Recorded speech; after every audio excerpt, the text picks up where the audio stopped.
मुलायम सिंह यादव से लेकर अखिलेश यादव तक की सरकार में अपना रसूख कायम करने वाले सपा के कद्दावर नेता आजम खान की सियासी हैसियत और राजनीतिक रुतबा कभी कम नहीं रहा, लेकिन अब रामपुर में उनका किला कमजोर होता दिख रहा है।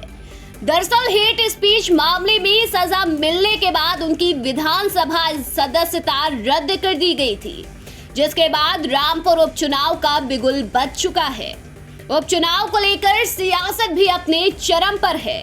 इसी बीच आजम खान अपने किले को बचाने के लिए लगातार जनसभाओं में भावुक हो रहे हैं।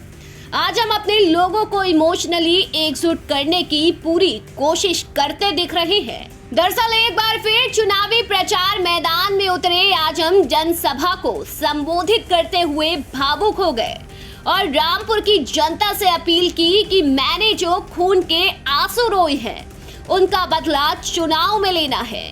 कहा कि मैंने रामपुर के लिए क्या कुछ नहीं किया, सब कुछ किया।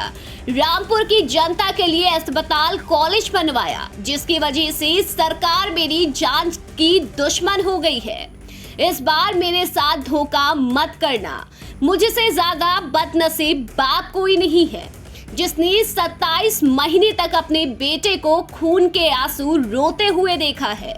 मैंने रामपुर की जनता से कभी वोट नहीं मांगा, उनका साथ मांगा है और इस बार भी आप लोगों का साथ मांग रहा हूँ। इसलिए कि मैंने ये सोचा था कि हुकूमत आ जाएगी और मैं उस अंधेरे को एक बार फिर उजाले में तब्दील करने की मौला के करम से कोशिश करूंगा जो रह गया। उम्मीद थी कि सरकार बनेगी, यकीन था सरकार बनेगी। न उम्मीद पूरी हुई न यकीन पूरा हुआ, सरकार नहीं बन सकी।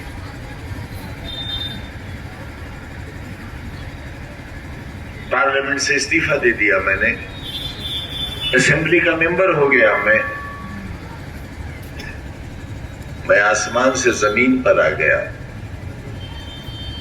वो आसमान जो कभी मेरा था, वो जमीन जो कभी मेरी थी, आपने न आसमान का लिहाज किया और न जमीन का लिहाज किया। मैं शिकायत करने आया हूं आपसे और इस खाने खुदा को जिस तरह हासिल जानकर आसिम राजा ने कहा है, मेरी जेल की एक सांस का हिसाब नहीं चुकता कर सकते आप, मेरे एक आंसू का हिसाब नहीं दे सकते आप। सामने की बैरक में मेरी बीवी बंद थी और 8x11 की कोठरी में मेरे साथ मेरा बेटा बंद था। कोई है बाप, कोई है ऐसा जालिम बाप जो 27 महीने तक अपनी औलाद के खून के आंसू अपनी आंखों से देखता रहा हो? है कोई बाप ऐसा जालिम? मैं हूं ऐसा बाप। किसके लिए? बच्चे का मुस्तकबिल खो दिया किसके लिए? बीमार बीवी 1 साल रगड़ती रही कैद के अंदर, प्रोफेसर से रिटायर होने वाली औरत किसके लिए? सोने और चांदी के कंगन के लिए? किसी आलीशान कोठी या महल के लिए? किसी जहाज या हेलीकॉप्टर के लिए? ना, इसके लिए। पार्लियामेंट का चुनाव आया और आपने आसिम रजा को हरा दिया। शर्म नहीं आई आपको?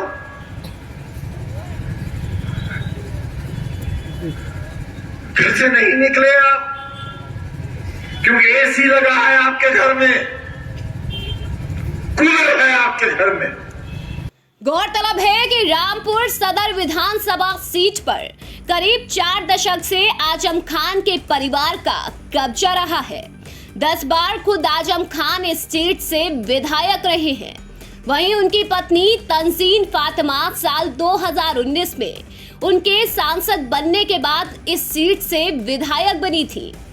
वहीं दूसरी ओर एमपी अमीली कोर्ट के फैसले के बाद आजम खान की विधायकी चली गई है, जिसके बाद रामपुर सदर सीट खाली हुई तो आजम खान ने अपने नुमाइंदे असीम राजा को एक बार फिर चुनावी मैदान में उतार दिया। आपको बता दें कि रामपुर लोकसभा सीट से असीम रजा ही आजम के उम्मीदवार थे। हालांकि उन्हें बीजेपी के घनश्याम लोधी ने करारी शिकस्त दी थी। एक बार फिर असीम रजा मैदान में है और उनके सामने बीजेपी के आकाश सक्सेना की चुनौती है। ऐसे में आजम के लिए ये चुनाव अपनी प्रतिष्ठा को बचाए रखने का है। मीडिया रिपोर्ट्स तो ये भी कहती हैं कि रामपुर की लोकसभा सीट पर बीजेपी ने जीत का परचम लहराकर सपा के गढ़ में सेंधमारी की है। आकाश सक्सेना के जरिए पार्टी ने आजम खान के विरोधी नेताओं को एक पाले मिला दिया है। असीम रजा लोकसभा चुनाव हार चुके हैं, जिसकी वजह से उनको लेकर कई तरह की चर्चाओं से बाजार गर्म है। इसी बीच आजम के बेहद करीबी और पूर्व मीडिया सलाहकार फसाहत खान शानू ने भी उनका साथ छोड़ दिया।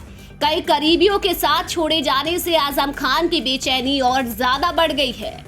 कहा तो ये भी जा रहा है कि उन्होंने हार को देखते हुए लोगों से भावनात्मक तौर पर जुड़ने की कोशिश की है। खैर, रामपुर उपचुनाव में आजम खान का ये इमोशनल कार्ड कितना काम आता है ये तो वक्त बताएगा। साथ ही रामपुर की जनता किसे अपना नेता चुनती है ये तो चुनाव के बाद पता चलेगा। फिलहाल इस खबर पर आपका क्या कहना है कमेंट के जरिए जरूर बताएं। इंडिया पब्लिक खबर के लिए रामपुर से शहबाज खान की रिपोर्ट। साथ ही देश दुनिया की ऐसी ही खबरें देखने के लिए सब्सक्राइब करें हमारे YouTube चैनल को और बेल आइकन दबाना बिल्कुल न भूलें।